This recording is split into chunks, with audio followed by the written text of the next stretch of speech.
Yes students, binomial से ही निकला हुआ एक रिजल्ट जो आप डायरेक्टली क्वेश्चंस में यूज करते हो और हर साल इसके क्वेश्चंस एग्जाम में दिखते हैं। एक क्वेश्चन श्योर होता है इस रिजल्ट का। इस पहले मैं इसका प्रूफ कराता हूं, फिर इसके कुछ क्वेश्चंस भी करते हैं so that you get to know how to apply this result. अब ध्यान से समझिएगा, मेरा क्वेश्चन है limit x tends to a x की पावर एन माइनस ए की power n upon x minus a. सही है, पावर्स एन में है, मुझे नहीं पता स्क्वायर है, 3 है, एन का मतलब कुछ भी है, तो किसके ऊपर लेके जा रहा क्वेश्चन? बाइनोमियल अप्रोक्सीमेशन की तरफ। तो बाइनोमियल अप्रोक्सीमेशन में मेरी सबसे पहली क्रॉस चेकिंग वाली चीज क्या है कि क्या लिमिट टेंडिंग टू 0 है। अगर नहीं है तो क्या करूं? सब्स्टिट्यूशन। क्या कहती है सब्स्टिट्यूशन? पुट, बोलो क्या होगा? Put x is equal to a plus 1 नहीं है इस बार, ए है, a plus h as x tends to a, h tends to 0। तो मैंने लिमिट बदली हार्दिक जी, पेंसिल कम घुमाइए, ठीक है। x की जगह क्या लिखूं? a प्लस h की पावर है माइनस a की पावर है upon a plus h minus a। ये तो गया। बाइनोमियल अप्रोक्सीमेशन क्या कहती है? यहां पे क्या होना चाहिए? 1 होना चाहिए। क्या होना चाहिए? तो मैं क्या कॉमन करूं? a कॉमन करूं और उसके ऊपर n चढ़ा दूं, क्योंकि पावर तो हो रहे होल पे है। अंदर क्या बचा? 1 प्लस h बाई a की पावर। क्या ये सबको समझ आया? इसको मैंने ये बना दिया और माइनस a की पावर n ऑलरेडी है अपॉन नीचे कौन है भाई साहब? h। Limit h tends to 0, limit h tends to 0। अब ऊपर नोटिस करो, a की पावर n कॉमन आ गया, अंदर क्या बचा? 1 प्लस, यहां क्या लगा दूं? वेरी गुड वेरी गुड, आइए आवाज, NH upon a upon h -1 वो रह गया। आओ जी -1 पे चर्चा करें। -1 वो तो चाहिए ही था क्योंकि उसी ने क्वेश्चन को आसान करना था। Yes sir. अब मेरे पास लिमिट अभी तक मैंने नहीं लगाई। क्यों नहीं लगाई? क्योंकि अभी h नीचे भी और न्यूमरेटर में भी है। तो क्या ये एक्चुअली ऐड करके? यस और नो? तो मेरा रिजल्ट किसमें कन्वर्ट हो गया? लिमिट, अब x खत्म है तो लिमिट खत्म करें, a की पावर n एंड यहां बचा n अपॉन a। सही है, n एज इट इज लिखूं, base same, powers got subtracted, तो a की पावर n और नीचे 1। तो क्या ये मेरा रिजल्ट बना है? नहीं बना? क्या ये बात समझ आई सबको? अब इस तरह के क्वेश्चन कैसे आते हैं वो सीखिए। इसका क्वेश्चन आएगा आपको, लिमिट x टेंड्स टू 2, ठीक है जी। Limit x tends to 2, x की पावर 7 माइनस 2 की पावर 7 अपॉन x माइनस 2। हाँ जी, नोटिस करो, क्या ये फ्रेम सेम हो गया? Limit x tends to 2, x की पावर n, n कौन हो गया? 7 माइनस a की पावर 7, लिमिट 2 पर जा रही थी, 2 की power 7 upon x minus a। तो इसका रिजल्ट डायरेक्टली क्या होगा? n a n minus 1। इसका मतलब n कौन है इस पूरे क्वेश्चन में? 7, a कौन है? 2 की पावर 7 माइनस 1, सो 7 इंटू 2 की पावर 6 इज 64। सही है जी। तो ये आप मल्टीप्लाई करके 7 4 जा 28, 2 करी 7 6 जा 40। अब इसी क्वेश्चन को कॉम्प्लेक्स भी कर दिया जाता है, वो समझिएगा।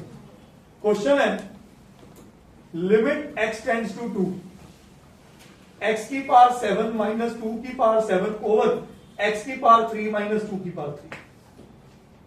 अब बच्चा कहता है यार डिमांड तो मेरे को x माइनस 2 दिया ही नहीं, नीचे x माइनस a होना मैंडेटरी है, तो वो चाहिए तो नहीं। हम इस चीज को ऐसे लिखेंगे रिदम, limit x tends to 2, x की पावर 7 माइनस 2 की power 7 upon x minus 2 multiply by x minus 2 upon x की पावर 3 माइनस 2 की पावर 3। क्या इस तक समझ आया? हाँ जी, मैंने क्या किया? x माइनस 2 से मल्टीप्लाई, x माइनस 2 से डिवाइड। अब इसका रिजल्ट क्या है? इसका रिजल्ट है n a n minus 1। n कौन है? 7, 2 की पावर 6। अब ये जो लिमिट है ना, ये डिनोमिनेटर में लगेगी, क्योंकि x की पावर 3 कहां पे है? डिनोमिनेटर में, उसका क्या होगा? n क्या है इसका?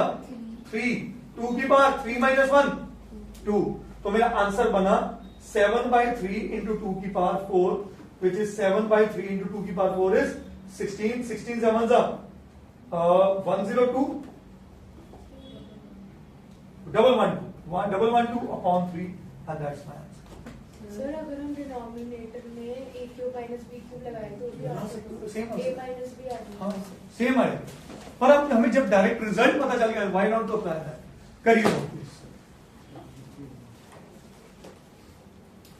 Question is limit x tends to 1 upon x की power m minus 1 upon x की पावर n माइनस 1। बच्चों के मन में बहुत लालच आया कि सर यहां तो limit x tends to a है, तो होता x की पावर m माइनस a की पावर m। 1 की पावर कुछ भी हो हमें कोई टेंशन, 1 की पावर कुछ भी हो हमें टेंशन। क्या ये मेरे पिछले क्वेश्चन जैसा नहीं है? किस चीज की कमी है इसके पास? किस चीज की कमी है? x माइनस a की। तो मैं क्या इसी क्वेश्चन में x की पावर m माइनस a की power m upon x minus a multiply कर दूं, डिवाइड कर दूं, और उसी चीज को क्या कर दूं? मल्टीप्लाई भी ऑब्वियस है, जो लिया है वो देना भी पड़ेगा। तो नीचे क्या है? x की पावर n माइनस 1 की पावर n। लिमिट कहां से कहां जा रही है? x tends to 1। हाँ भाई, जब भी ऐसा क्वेश्चन है मैंने क्या सिखाया है? हमेशा फॉर्मूला लिखो। फॉर्मूला क्या है? Limit x tends to a, x की पावर n माइनस a की power n upon x minus a is always equal to n a n minus 1। अब जल्दी से देखो इसका रिजल्ट क्या बनेगा? इसका रिजल्ट क्या बनेगा? बोलेगा भाई n कौन है? m है। a कौन है? उसकी पावर वो क्या हो गया? ठीक है, अपॉन में क्या आ गया? n a n minus 1। 1 की पावर एनीथिंग इज, तो भाई ये क्या आंसर आया? That's my answer. कहानी पहले पढ़ी। अब कई बच्चे कहते नहीं सर ये बड़े लेंथी मेथड करा रहे हो, हमें मजा नहीं आ रहा, मुश्किल लग रहा है। ये सबसे आसान मेथड है, बट ये बात वही है how you when you get to apply, when you are aware कि इसको अप्लाई कैसे करना है, तो इससे आसान कुछ नहीं। वरना इसकी जगह मैं एल ऑर्बिटल अगर लगा के दिखाऊं, इसी क्वेश्चन में अगर एल ऑर्बिटल लगाऊं तो पहले फॉर्म चेकिंग कर लो। 1 की पावर m 1 माइनस 1, और नीचे भी क्या है तो मैं एल ऑर्बिटल लगा सकता हूं। एल ऑर्बिटल क्या कहता है? ऊपर का डेरिवेटिव x की पावर m का डेरिवेटिव m माइनस 1, ठीक है जी, माइनस 1 का डेरिवेटिव 0, नीचे nx n माइनस 1 और 0। लिमिट कहां से? x tends to 1। अगर अब लिमिट पुट कर दूं, डिनोमिनेटर में कोई 0 नहीं बन रहा, तो लिमिट पुट कर सकता हूं। क्या बना?